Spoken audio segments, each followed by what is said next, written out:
Hey guys, glad to be back with another podcast. My wife you were a little under the weather last week. Still are a little under the weather with a little cough thing going on. Yeah, it won't leave. I call it the death rattle. The death rattle? Yes, I've been concerned with tuberculosis. I was not sure. Yeah, it's just in there. It's just in there. Yes. Yes, but 3 prescriptions from the doctor?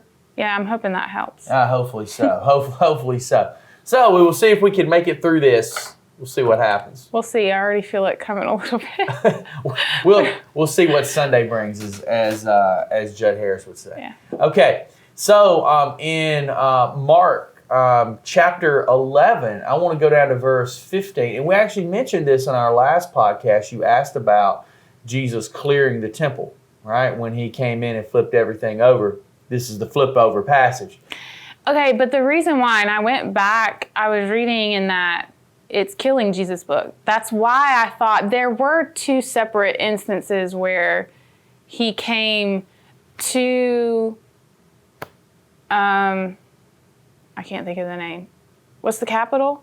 Jerusalem? So he came to Jerusalem with his family at one point. And when he was a little boy?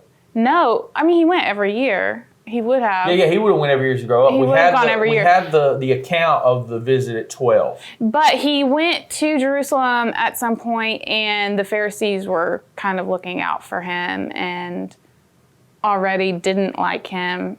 And it wasn't this instance, though. Yeah, it would have been earlier in his ministry. Right. That account probably would have been in the book of John. I think it was like 6 months before this, actually. Mm-hmm. It was like the Feast of Tabernacles or something, because there were so many.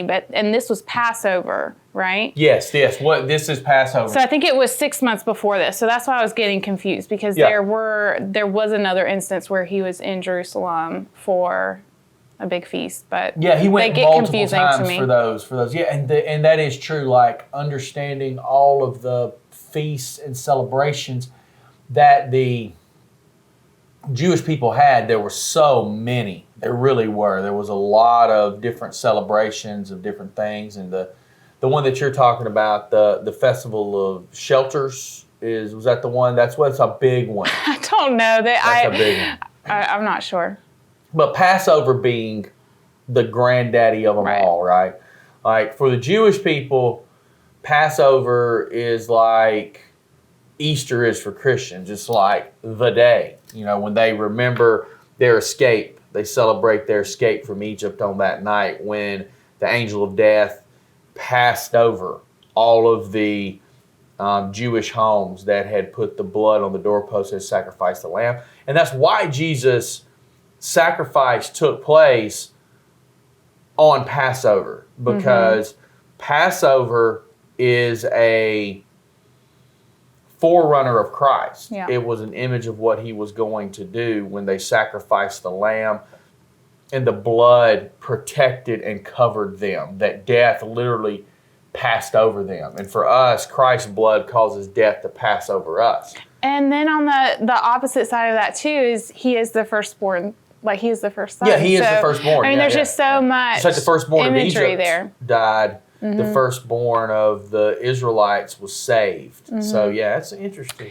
But at the same time, so this is a little bit of a rabbit trail, but at the same time, we look at some of the holidays that are confusing to us, and it seems kind of weird sometimes, but we have our own religious holidays also. I mean, we do celebrate Easter and Christmas, and it's just a natural. I was listening to a podcast the other day. And for Christians, Thanksgiving in the United States, Thanksgiving, which is a very unique American holiday, like nobody else really got Thanksgiving going on. Good on America for having a holiday where the entire thing at this point is like, let's all eat a lot of food and take a nap. It's a really good. Well, I mean, we have really July 4th too, yes, and I know that's more of a national holiday for our nation, but I think a lot of people, especially in the past, saw that as God's sovereign hand guiding and protecting. Thanksgiving's the same way. Thanksgiving has its heart within Christianity. Right.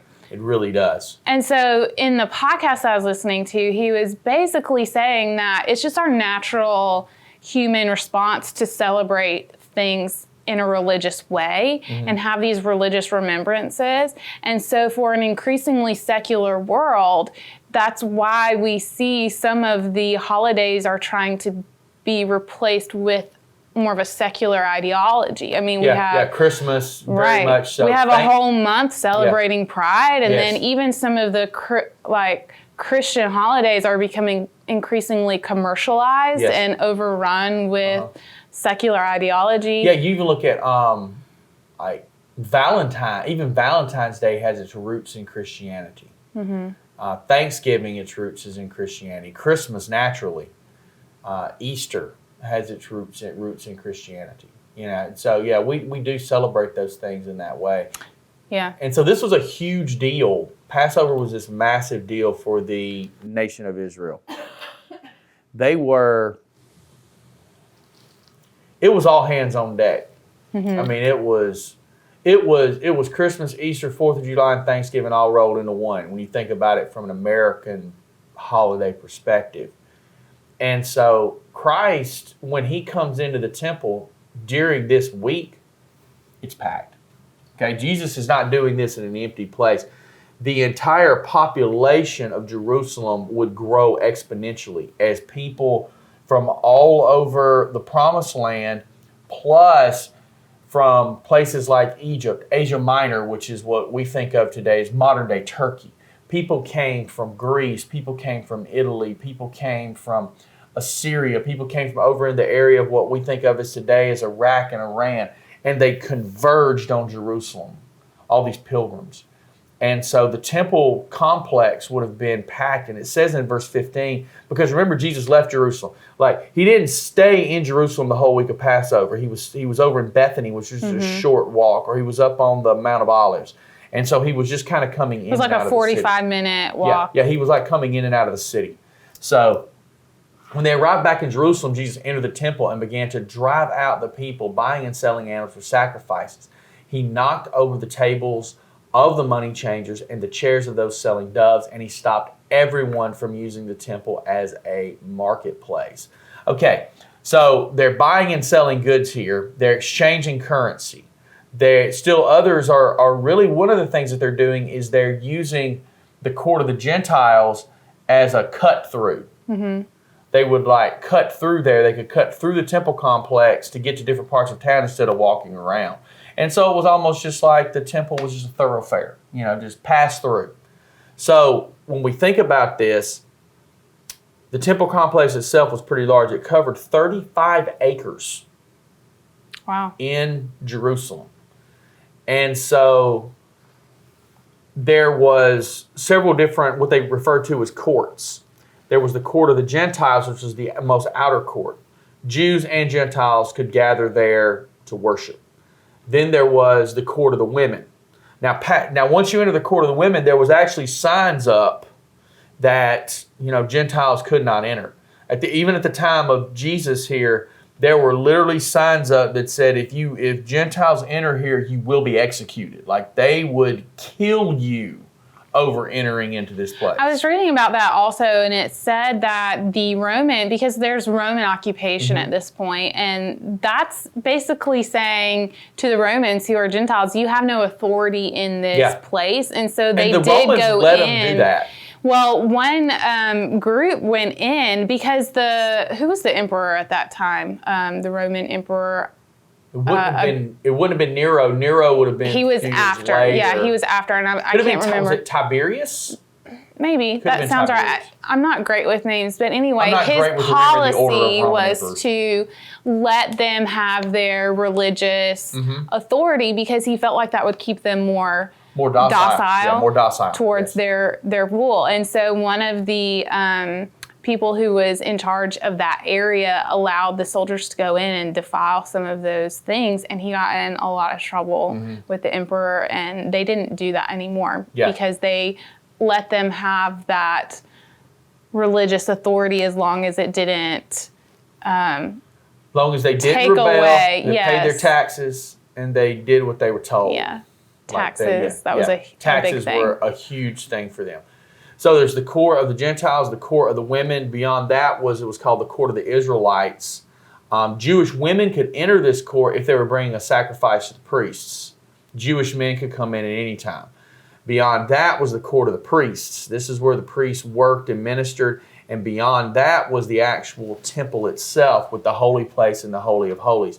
So remember in those times that a major part, especially over Passover, a major part of the worship was sacrifice. So people are traveling from all over the place.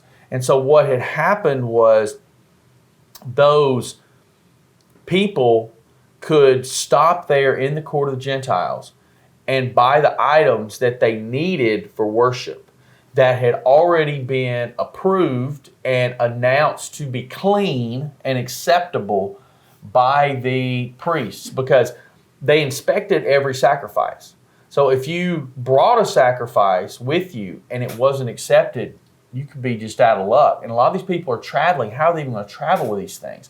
So they had this deal of being able to buy them there when these pilgrims came to town. And Mark even mentions, he talks about people that sold doves. Doves were the sacrifice of the poor. Mm-hmm. When you couldn't afford a sheep or a bull or a goat or whatever, they sacrificed doves. That's what Mary sacrificed in Luke chapter 2. When she offered her sacrifice, because after a lady gave birth, after so many days, they would go and they would offer a sacrifice, and that's what she offered. It tells you kind of the state of what Jesus grew up in. Also, there was wine, flour, oil, salt, all things that were pronounced clean that they used in worship. They could buy all of those kind of things. The money changers are also interesting. There was, going back to the Old Testament, there was a specific tax that they paid. And it was actually referred to as the shekel of the sanctuary. And it was something that they gave to care for and support both the tabernacle and then the temple. And it was actually instituted by Moses. And so it was a special coin that was actually minted in Israel by the Jewish people, by the religious leaders. And so that was the only coin you could use. So people coming from Asia Minor or from somewhere else, they had Roman money, all these different kinds of money. And they'd have to exchange it. They exchanged it. And one of the tricks that they did is they charged them an exorbitant rate. They would charge them 10-15% exchange rate, which was just ridiculous. Everybody would have absolutely lost it when they heard and saw this. So he drove them out. And that means in the Greek, he forced them out with violence. He turned everything over. He would not suffer or allow this to take place. So he turns over the tables. He's driving everyone away. People, animals, everything is running around to get away from Jesus. Money is flying through the air. Okay? Can you picture all of this taking place? So he just loses it on. But his reason was this was cheating the people. Mm-hmm. And it was taking his father's house and turning it into a den of thieves because they were stealing from the people. The priests were getting a kickback on this because the people that were doing the money changing and the selling, they had contracts with the priests, and the priests were getting kickbacks. Well, I was reading a fictional story. It was by Francine Rivers, and it was... Francine, I remember her. Yeah, it was about one of the prophets. I think it was Amos, and so I'm just now getting into it. But it's been interesting because I didn't realize how the people noticed this, and they would have grumbled and been upset about being cheated. Yeah. But at the same time, you'll have to say if this is true or not, but she made it look like if they grumbled and complained too much and tried to push back on that, the priests were able to tell them, oh, well, you've got this sin that you need to repent of, and that would cost them more in trying to make more sacrifices and almost a tax on their sins, so they would have to pay this penance. If they pushed back against anything the priests were doing, right? And so they would kind of fabricate. I haven't necessarily studied and read about that. It may be true. And I just don't know it. Because it makes sense. Like, why would they stand for this? Why would they allow that to happen? But the priest had so much power that there wasn't a lot that the people could do. And so the other thing that I think about when you mention all of this is that it's not nice what Jesus did. And we talked about this in Sunday school class, that the point of being masculine is that you don't always have to be nice, even femininity, but we have taken a lot of things about Christianity and the masculinity that is godly and have transformed that to mean that you always have to be this version of yourself. But Christ here is not being nice in what he's doing. Yet he is being godly and holy because he is standing up for what is right and good. Yeah. He goes after sin and the hypocrisy of mainly the religious leaders. He doesn't ever really come down super hard on the people. Even somebody like the rich young ruler, he doesn't just blast him. He tells him the truth and then just lets him walk away.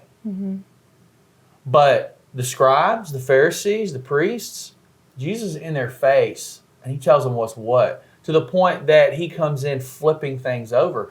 And so as Christian men, at times we need to exude that. We need to be strong. We need to say the truth, sometimes even when some people might not consider it to be kind. The people that Jesus was flipping their tables over, do you think they considered that to be kind and meek? No. But it was righteous. And so Jesus was protecting his Father's house, God the Father. Him as God the Son. He is protecting his Father's house. And he will not allow this. And so there's moments as Christians where we stand up and just say, no. And if that means we even got to get a little loud sometimes for the right reasons and the right things. When I think about our culture and things, it's fine for us as Christians to stand up and say no. And say, this is the truth. And I'm sorry if you don't like it. This is it. So that's what Jesus is doing here. He exudes that. And so, I'm looking forward to my Father's Day sermon because I'm going to dive into some of these things about men and Christianity and how the church needs strong, masculine men that stand up for what is right, sometimes even when that's a little bit uncomfortable. Right. So Jesus makes everything really uncomfortable, right? He goes after these people from top to bottom, and he uses that phrase, den of thieves. And so one commentator I read, he said, like robbers, the high priest and his followers had hidden themselves away in the temple, seeking to hide their wickedness under a cloak of holiness. Like thieves, these men were waiting for the foolish to enter the temple so they could take their money. I mean, it's really, brutal stuff. And they were supposed to be the representing God himself in a way. The priests supposed to be the bridge. Right. So to take God's name, they have the mantle of God upon them, and they are taking that and distorting it. That is... same stuff happens today. Right. Yeah, with false teachings. False teaching. A lot of these folks that are out to get a buck, like, you see the televangelist who says, well, I need this new Gulfstream, whatever, to go around the world and preach the gospel. Brother, Southwest gets you there, okay? Like, you hop on a commercial plane and fly places. But these folks are living in mansions. They're living in, they're driving, the fanciest of cars. They're flying in private jets. They're wearing Rolexes and, $5,000 suits. And they're doing it off the backs of people who they are bluntly taking advantage of. And the Lord may have mercy on their souls, but I'm glad he's in charge and not me, because I wouldn't have any. because that stuff is so foul. So just like the priests were making money off the people and using them, that happens within Christianity too. And it gives an awful name to Christianity when you see a lot of that stuff, because it is not representative of what Scripture actually teaches. So we have to be very careful in avoiding those things, in denouncing those things, and having nothing to do with those things. And one of my favorites is, you remember Preacher Sneakers? Remember that? It's still around, and he's still rolling. He's still rolling hard in the paint too, man. He'll put up, like this. He had one up the other day. Some pastor somewhere, I don't know who he was. I wasn't familiar with him. He had on like a $600 Gucci belt, and he like had a picture of the guy with the belt, like wearing it, preaching, and then had the price of the belt like on a website down here to like circle it. I'm like, wow. Like a lot of this stuff is very troubling. It's very troubling when, hey, we can dress nice and have some nice things, but like don't go insane. Like some of this stuff is just too much. Because I feel like some of that is culture leaking into the church. Yeah. And wanting to have these ridiculously high dollar Rolexes and this Gucci stuff and all of these sweatshirts that cost $500. I'm like, dude, I buy. You know me. I buy my shoes off the sale rack in the back of the store. I'm finding the cheap stuff, but I have a problem with it, because people, especially people outside the church, see that, and they make some very quick value judgments. And I look at it and I go, man, I got a real hard time arguing with them on this one. Yeah. I got a real hard time. And so I think, as church leaders, we have to kind of think about that sometimes. And how much we spend on things and some of the things that we do. And we've got to think about it a little bit. And, keep things in reasonable check. Yeah, I agree with you. In those, because the priests were doing this, and we can't allow ourselves to fall into this same thing. Because I think the priests had really ceased to reverence God in their hearts. It was about power. It was about them. Position. Yeah. And them and what they could do and what they could take advantage of. And it wasn't about God anymore. And so Jesus comes and flips the whole place over. So, good for today? Yeah. You made it through without really very much coughing. I know. I was trying to contain. Containing. I've been there and done that. I've had to actually like click my mic off before preaching and have to get the cough out, because I thought I was going to just fall down the floor and die and roll around. Yeah. It's very difficult. But hopefully you will feel better very soon. But thank you guys for joining us and being a part of the podcast today, and we will see you guys again real soon. Hopefully in person at FPC Okeechobee. Be blessed.